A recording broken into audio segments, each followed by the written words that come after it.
Hey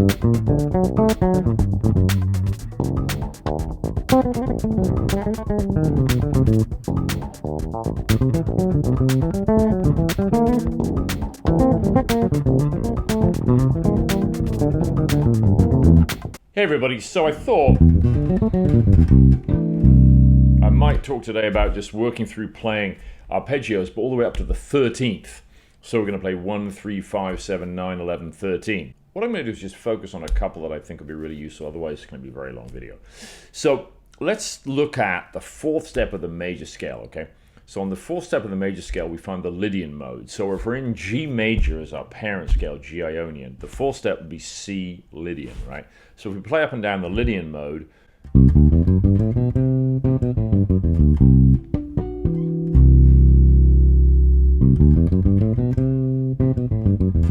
over 2 octaves. Now, I would really recommend doing that, like playing all your modes over 2 octaves anyway, just to get used to covering the range of the instrument, all right? And there's many ways to do this. You can start down here.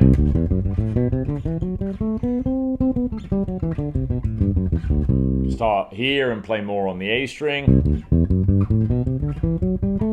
Only get to the G string there. You can start here on the E string. You can start on the E and stay there longer. Here, slide. And that's E.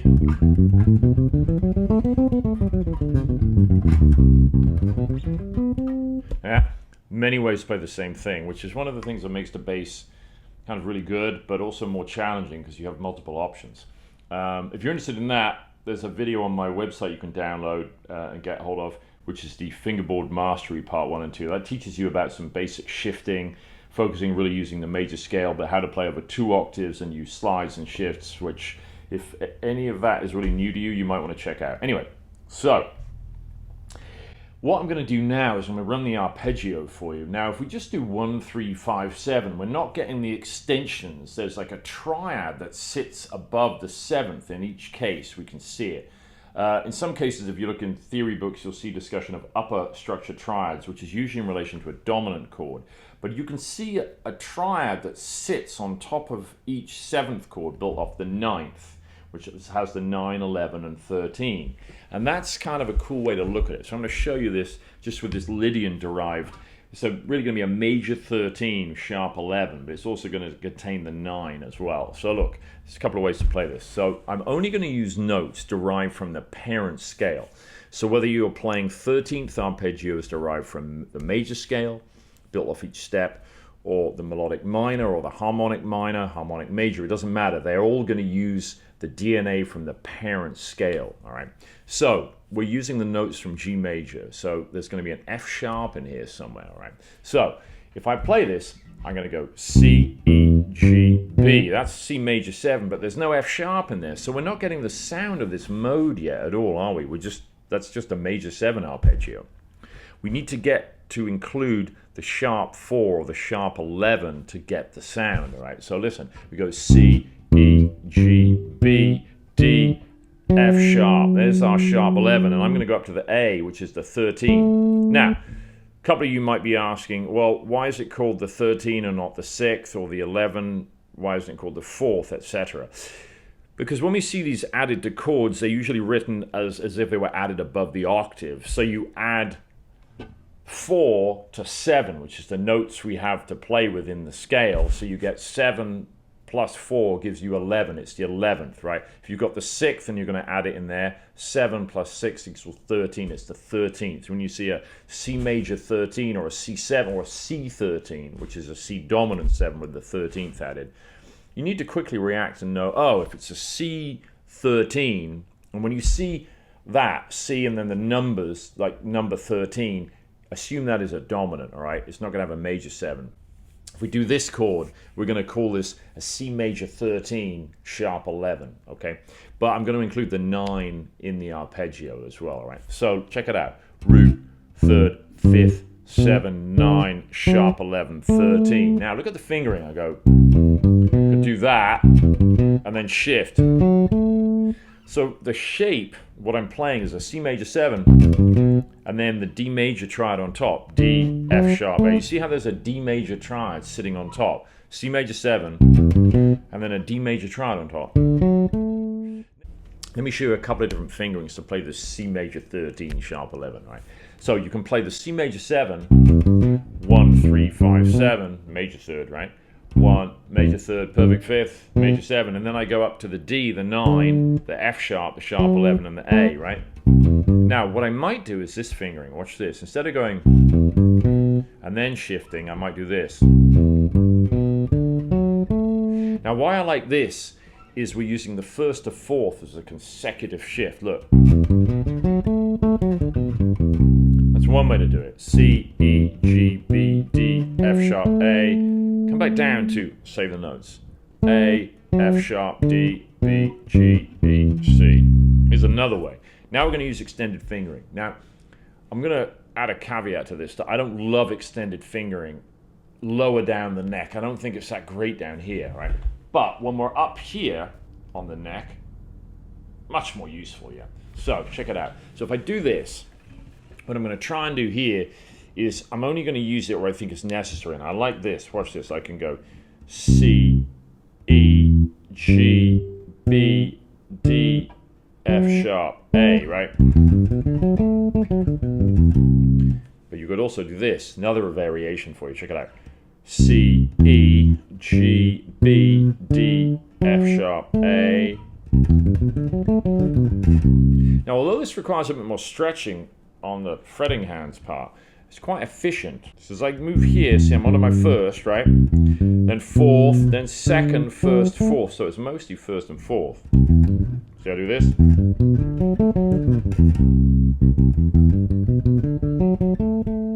Come back down too. Yeah? Now, the point is, you know, when you're doing this, you might use this in a solo in a line. Now, let's say I'm playing on the C major 7, sharp 11. See, I'm doing this with the harmonics. I'm putting D, F sharp, and E in there. So although I'm not playing the complete 13th arpeggio, I've got a 9, sharp 11, and major third in the C there. That's enough to give us this sound, right? So, let's say I want to use that arpeggio. So I've got my C sound, and I go... Look at that. So I play this arpeggio here, and now I want to slide from the G into the F sharp, right? So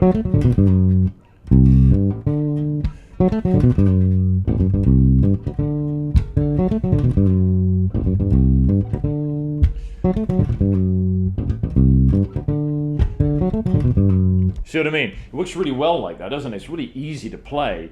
You see the fingering I'm using, I've got... I use that little extended fingering idea just to kind of get me down to hit that F sharp. And this is another little point to mention. Hopefully you'll get a few things out of this video. Don't be afraid to land on some of these tensions. That sharp 11 is a beautiful sound on a major 7 chord, you know. So experiment with that. You know, I would set up a loop, and you know, you could play the harmonics, or if you've got a keyboard, do that, or iReal Pro, you can set up just a major 7 vamp, C major 7, and try these things, right? Try arpeggiating through, just literally.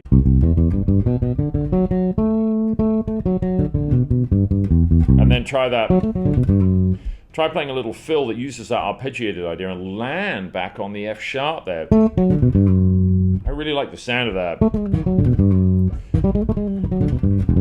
See?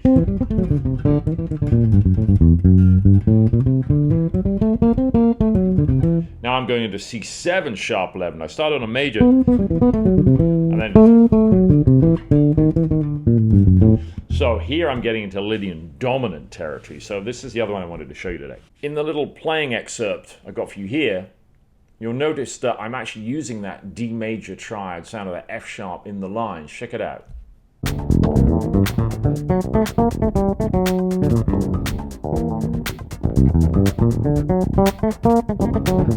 So hopefully you heard a bit of that, where I'm kind of using those ideas, and that sort of little groove that I'm playing over is a C7, right? So I'm putting those F sharps in the lines.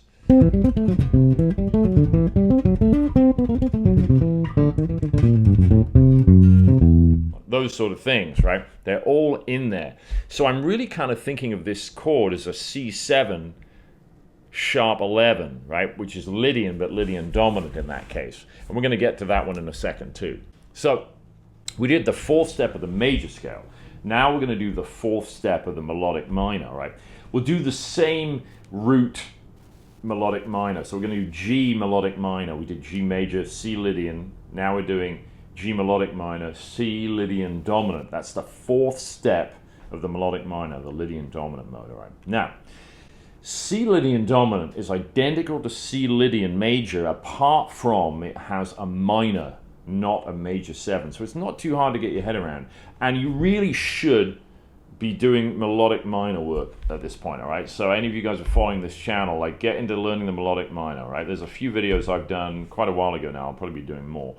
And it's very useful to help you play over chord changes. So C Lydian dominant, C, D, E, F sharp, G, A, B flat, C, all right? Now this is a great choice on a standard like C7 chord, right? We could use other choices like Mixolydian, but it has a natural fourth. It's a bit of an avoid note. It's a bit of, it kind of rubs with the major third. So the Lydian dominant is very hip.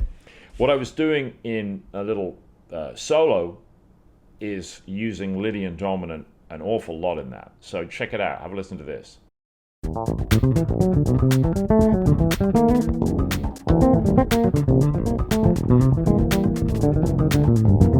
This is all derived from Lydian dominant, right? These kind of ideas. Maybe add a chromatic note.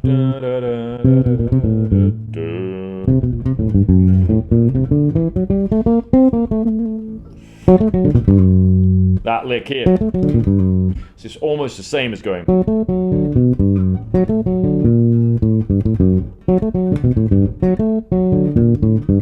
And now I'm putting a B flat in. So check it out.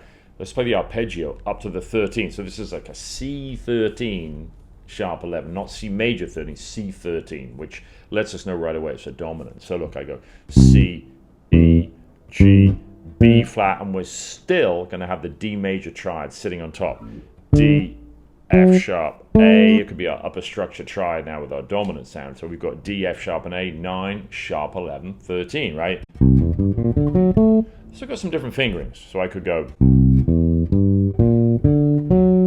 This one I don't like so much, having the extended fingering there to there. I like this more. C, E, G, B flat, D, F sharp, A.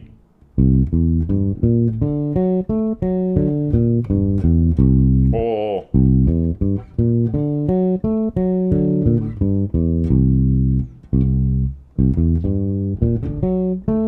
yeah.